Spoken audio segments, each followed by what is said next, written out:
Righto guys, so Bo had the plasma cutter pretty well figured out, got things sorted, and look at what we've got. Hey? Bo, the man of many talents. So we've got that all sorted. So he's cut the slots in the diff, also cut all around the actual sandwich plates where we needed to for them to clear the bracing on the diff as well. So we're pretty much ready to go as far as getting the housing in the car after a day. Yeah, looking awesome. Definitely the way to go. To be honest, it didn't really take as long as I actually expected it would have. So not too bad way to get out of it. We're definitely going to need some longer bolts because of the sandwich plates. These bolts aren't going to be long enough. That is what it is. So we'll have to get some longer bolts sorted.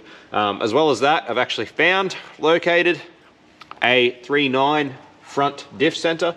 So that's what the customer pretty much has decided to do, is just go 3.9s. To go 3.5 is just going to be too complicated. Trying to find a H260 and then trying to find the 3.5s, they're not that common. So 3.9s is the next best thing. So that's what he's decided to go. And you know, if he really has a problem on 35s, he can always go, yeah, anyway. Yeah, 3.9s is what we're gonna do. So hopefully we'll have that diff center early next week. Today's Friday, so I'm trying to sort it out for over the weekend so that we can have it for early next week. And that way we can have this thing back together and rolling, you know, next week, hopefully early, so that we can, if we need to, move it around. But anyway, good work, and keep moving forward with it. Righto guys, I've got this front off, getting ready to get this injector pump off so we can get it to our boys down there on the coast to get the new governor springs put in. How was that dowel on you? She was pretty good, not coming out, or? I think, is that the one there? That's one there, isn't it? I think so. Anyway, we've got a killer dowel pin mod on the way to go in this thing while we've got everything apart. But anyway, we're just going to try and get it over to top dead and get some marks, because there's no timing marks on these gears where there's meant to be.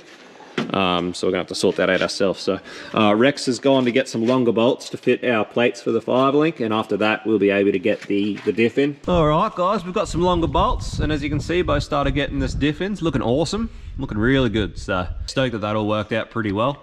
Hopefully it all goes together from here without too much dramas. Then hopefully we'll get a center soon and we can start getting rolling and back together.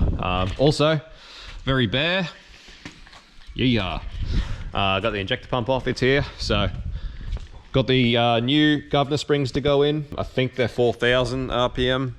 They're meant to be something like that, but this is way out of our area of expertise. So we're sending it down to someone who knows pumps and we're just gonna get them to do it. I'm sure it's probably not too complicated to put governor springs in, but it's not in our scope. It's not really our thing. I'd rather just send it to an expert. So that's what we're gonna do. So it's ready to go down there, which is awesome. So making progress on this thing. So we've also been looking, and we're pretty sure this was just for a fan hub, because there's surely no way that that's a water pump. So excuse my ignorance guys, like this is the first 6BT we've ever worked on, so we don't know a lot about it, but we're looking at this, and if that was just for a fan hub and this is not the water pump, we're hoping that we can just delete this and get a cover to just go over that. Because the belt route, like it goes around the crank up over here. That's your water pump there. That's your water pump, yeah. That's just an idler. Yeah, the regular belt route goes over the top and down around that water pump pulley, but it should be able to come straight off the crank pulley underneath that water pump pulley and back around and complete the belt route without this. So if we could get rid of this whole thing and just have a cover, it'd give us heaps more room for our top rad hose to come across, and the fab work we've got to do across here, heater hose and stuff like that. It'd make it so much easier. So we're going to do a bit of looking into that. Hopefully that's, you know, a solution, which would be really, really good. Rightio guys, moving forward. We test fit our shroud and fans. So I got two Maridine really low profile fans that were 14-inch. We realized that low enough profile to fit on this side where it's just the cover and the filler tube for the engine. But on the other side where we've got our AC compressor and tensioner and everything else, the fan on the shroud was still just a bit too deep. It's going to contact everything. So I've ordered a 12-inch fan, which is about 10 mil narrower. So it's not quite as deep, which should sort that issue, which meant that the shroud that we had, we only cut one side out for 14-inch. Bo only cut one side out with the plasma cutter. So it's going to have one 14 and one 12-inch. Unfortunately, that's just all we're going to be able to fit.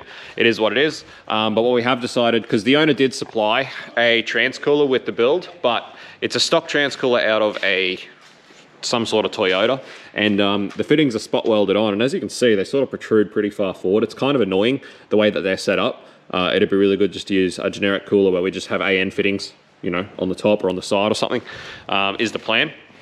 So that's what we're going to do, because it's going to end up too squishy and there's no way that we're going to be able to make those fittings work. So given that that's how we're going to be doing it, what we've decided to do is, obviously because we've turboed a lot of these things with LSs and stuff, we've set up quite a few front ends as far as intercoolers and stuff go. Normally we will cut the rad support or the bonnet support brace just underneath where the grill would plug in. So just where that slot is, just underneath there is where we'd normally cut that, and we'd normally mount the intercooler basically up to that point, and then use the intercooler mount to re-brace the bonnet support so that the bonnet support for the latch is actually part of the intercooler. So given that that is about the level where the intercooler is going to be mounted, we do have a good like 120 to 150 mil above it. So if we could get a nice long, kind of short, not so high transcooler, we could actually easily fit it underneath the rad support, but above the intercooler, which means that instead of having the transcooler and the intercooler stacked on top of each other, we do have them separated, which will help a great deal. So that's the plan. Try and get a nice, like there's so much length here, and like at 150 and that sort of length, there's still so much surface area for a transcooler to do a really good job at what it's got to do. But obviously not having stacked up, not having all that heat, having to go through so many things is going to help a lot, particularly with the CFM we're going to lose from having to go to that 12-inch fan. So we do lose about 400 CFM total. I still reckon it should be fine. It should be plenty enough CFM for those two fans that it's going to have, but that is the latest development. So that fan should be here tomorrow, and yeah, hopefully on Thursday, the day after tomorrow, we can get this pumped down to the boys there at Diesel Power Systems, and yeah, get it all sorted out, get it all happening. All right, guys, Diff's going back together. We've got our 3.9 center in here now. So Dad got that back to us yesterday, which is awesome. So just a little marketplace find, got that sorted. So we're gonna have to still be looking for a rear diff center for a 3.9, but anyway, we'll keep looking out for one of them, but at least that gets, you know, this whole diff situation back together and this thing rolling again. So as you can see, Bo's been smacking it out. Got the axles back in, all new, bearings, swivel hubs, like everything's new, fresh. And yeah, works with our 5-link plates. And that's our J-Race brace front diff going back together. So that's awesome. Our pump, Dad took that down for us to our boys there at Diesel Power Systems in Cunda Park. So they're getting on to getting the new governor springs and that, and basically just doing a run through of that pump. We finally have a whole massive load of fab materials back, which we've just been meaning to stock up for ages for a couple of projects. So awesome to have a heap of fab materials. So yeah, we'll keep on cooking along with this. Got our 12-inch fan for our this side for our shroud. It's arrived, so we'll try and fit that up, make sure that's going to fit. But yeah, it should do, given that it's about 10 mil shorter or narrower than the old fan. So yeah, heaps of fab material to get this thing together now, which is good. Still got to chase up our new transcooler, which I'll call about today. But yeah, excited to have this thing moving along. So we're pretty sure we know what's wrong with our welder. We're pretty sure it's the AC transformer or something, wasn't it, Rex? Yeah, AC transformer, whatever it is, has shit kicked the bucket in the welder. We're pretty sure is what the problem is. So obviously doing DC it's still fine, but it's AC where we have obviously all these big issues. So we have borrowed from our mate up the road here a big all-in-one unit here. It's like a plasma cutter, TIG, MIG, all-in-one thing. But at the very least, this will allow us to get the alley done while we still wait for our new welder, which is still taking forever. But anyway, it is what it is. We want a particular welder. We don't want to have to do things twice. Poor man pays twice, you know what I mean? So there is a particular machine that we are waiting for that we would like, and we're just gonna have to wait for it, I guess. But we can still use ours for doing DC stainless stuff, and we can just use that for the little bit of alley we've got to do, and hopefully our new welder will be here soon enough. All right, guys, just checking in with a bit of an update on the big Cummins rig. So we've done the killer dowel pin mod, which I'll show you next time we have the cover off.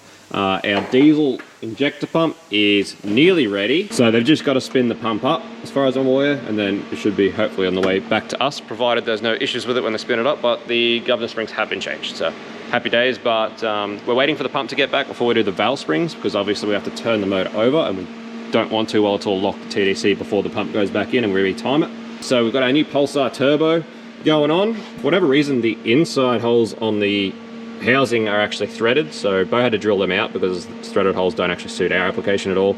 And we're starting to get this sorted on what we're going to do.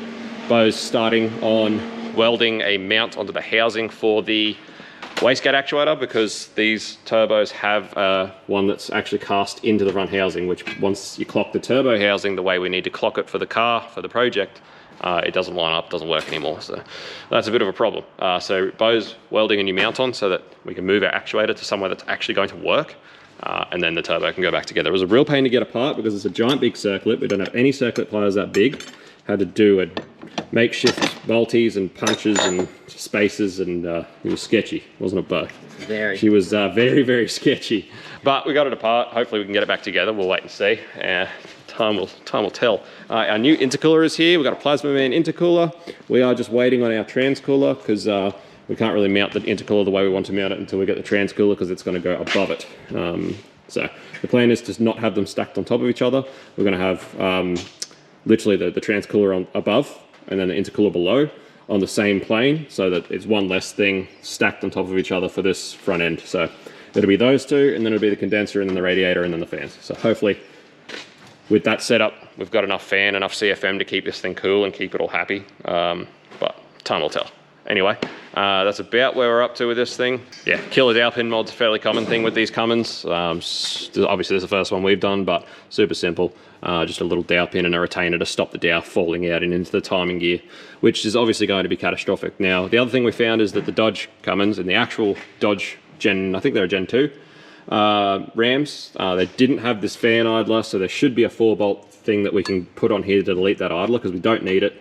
They also had a different thermostat housing that came straight forward, which would work much better with our radiator layout. So we'd need to remake this alternator bracket, obviously, for this to come straight forward. But without this and this coming forward, that makes our top rad hose much nicer. So that's what we're going to try and do.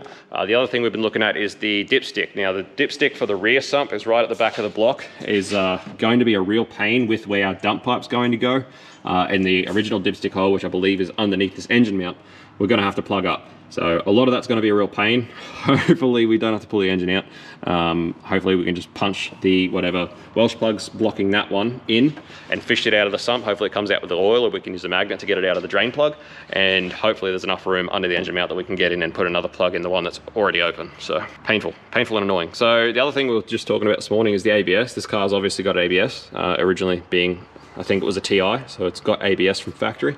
Now, this may be a problem because I believe everything's been stripped out of the car, and I think the ABS must, I don't know how it even works, or we're gonna have to do a lot of research into how the ABS system works and where it takes all its references and where it's wired to and what module actually controls it, because yeah, this could cause quite a big problem for us. I'm not sure if we can just get rid of the ABS, maybe put in brake lines and everything from a different model. I don't know. Not sure, guys. We'll check back in with that, but it's gonna take a lot of research and looking into. So anyway, we're working through it. Bo's working through it mostly. We've got a heap of fab material back here to get this thing sorted. So we're going to do a 3.5-inch exhaust pretty much all the way. And we've got some oval pipe here. I also bought a heap of pre-made oval pie cuts from our boys there at Ben Brothers. Huge big thank you to them. Not actually sure where they ended up, but we just bought off them. Here they are. So, pre-made pie cuts. You can get them in different radiuses and on both planes, which is awesome, because obviously being oval, it's not super easy to mark and cut and get straight cuts. And obviously with stainless welding, your welding's only as good as your cuts and your joins. So that's really handy to already have pie cuts. Going to make this whole fabrication process much faster, and for that reason, they're definitely worth the money. So huge big shout out to our boys there at Ben Brothers for that. And the plan is to pretty much come out of the turbo, go to oval over the top, oval down the side so we can fit everything in, and then down the bottom we'll transition back to round and then back into where we're gonna have mufflers and things like that. So starting to get that all sorted. But yeah, a lot of work still to go. Righto guys, continuing on with the big 6BT patrol. We've got our new oil cooler and intercooler that are here. As you can see, Bo's starting to mount them up the front here so that we can get this front end all buttoned up and sorted. So this is a Mishimoto cooler. The idea when we purchased it was to try and have it on top completely of the intercooler, and that way you're not stacking too many things in front of each other. But obviously, as you can see, it hasn't quite worked out, but still there's hardly any overlap, which means both of them get basically full frontage of you know, the airflow, which is what we want. We've had to modify the fan shroud to fit the even the 12-inch fan. So what happens now is the 12-inch actually mounts to the front of the shroud before the shroud goes on the radiator, and that keeps the fan motor just off of the tensioner, which helps a great deal. So that'll be this side. The other side will just be the 14-inch on the shroud as standard. The owner also came out yesterday, bought some stuff out for us, and he managed to find someone to laser cut and CNC up a flange for the V-band for the back of the turbo, because we didn't have one for the dump.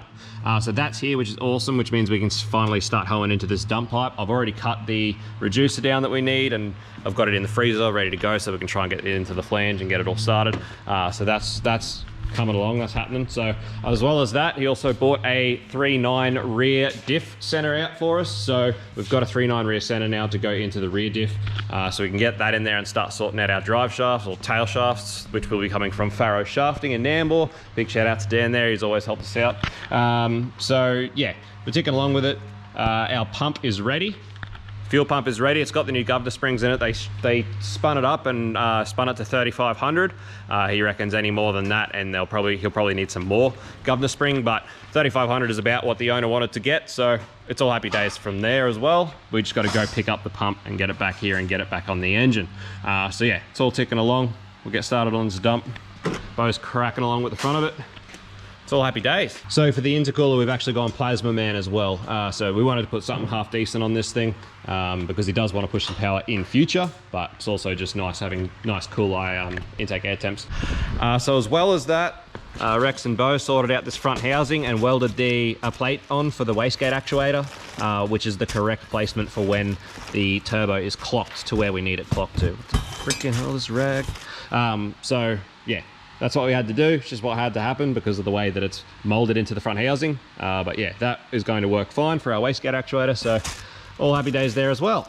Righto, boys and girls, big update on the patrol. So I haven't been filming this too much because it's been pretty much Bo doing it all while we've been doing other stuff. So Bo's been smashing it out, basically leaving him unsupervised to do a complete build, and he's killing it. So yeah, a lot to talk about. It's come a long way. So bar's been off. Bo has mounted up our intercooler, oil cooler, made some mounts all painted up. They're looking schmick.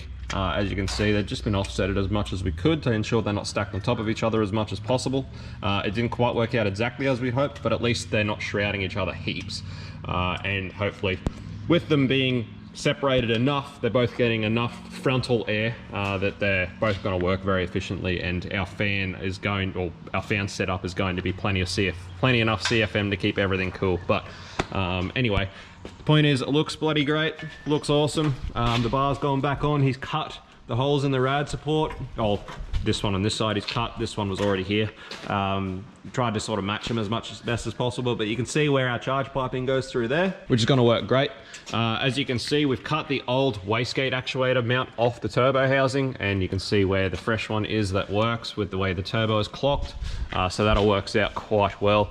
As you can see, Bo's completely made up top radiator hose because we can't get the correct thermostat housing to point this forward that would normally be on like the Dodge Rams with the 5.9s. That works a lot better in our instance. We sort of just made do with what we could. So impossible to find in Australia.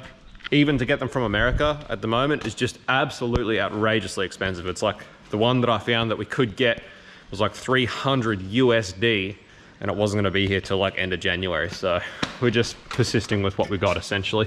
Same with the fan hub. It doesn't need to be there. We don't particularly need it, but in order to get the belt route and have the tensioner and everything work, we needed some sort of idler, and it's too hard and going to take too long to get something that's a better setup. So for now, this will work. So, I mean, at this stage, what we're trying to do is get this thing done and driving and registered so that the owner can get it back and go do what he needs to do. He can always look at changing these things in the future, but as long as we have it working so that it's done and back on the road, that's the main thing. You know, because of the platform not being super popular in Australia, it's hard to get parts in Australia. There's no point in us sitting here waiting months for parts just to change setups when we can make it work the way it is. So that's the way we're doing it. So, you know, obviously for a lot of these things, there would be more ideal solutions, but we can't afford to wait for them, more or less. So that's why we ended up with basically just a right angle on the top there to keep it under the bonnet. the way this thermostat housing points, which is going to work fine.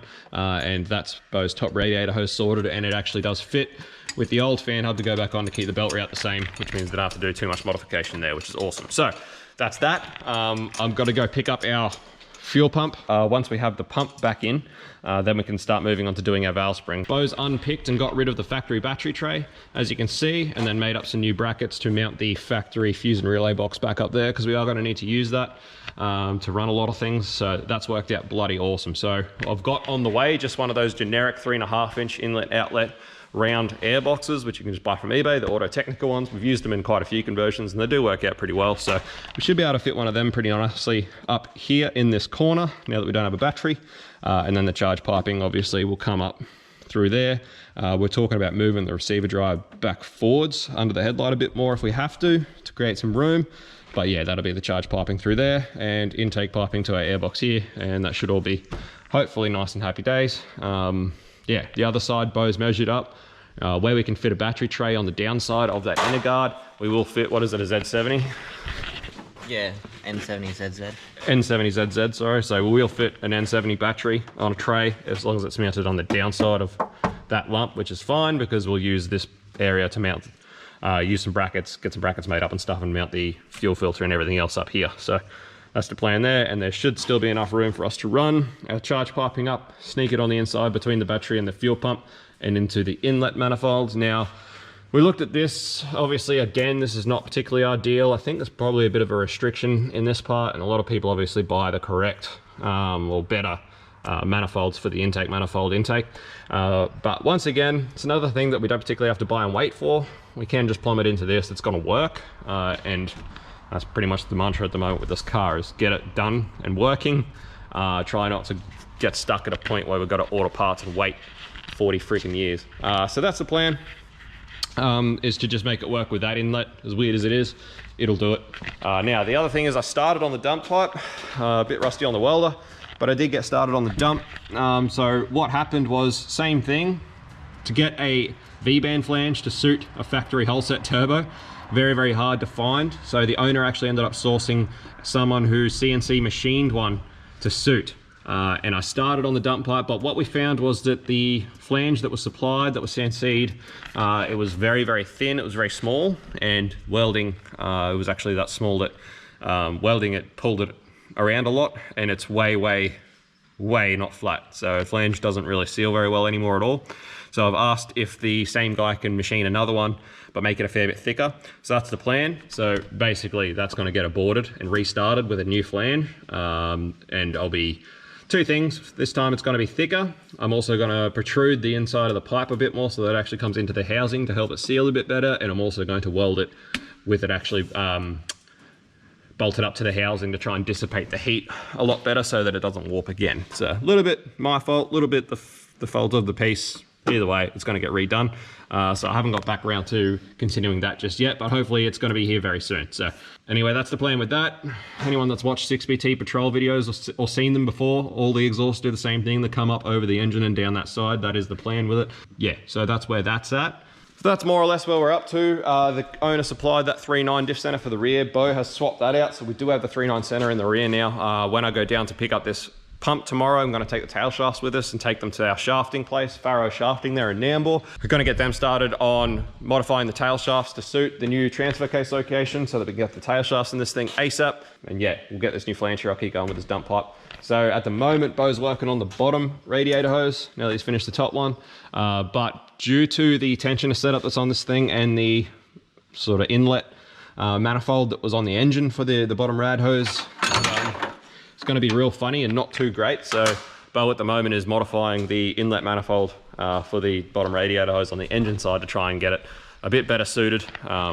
This is this plan up here.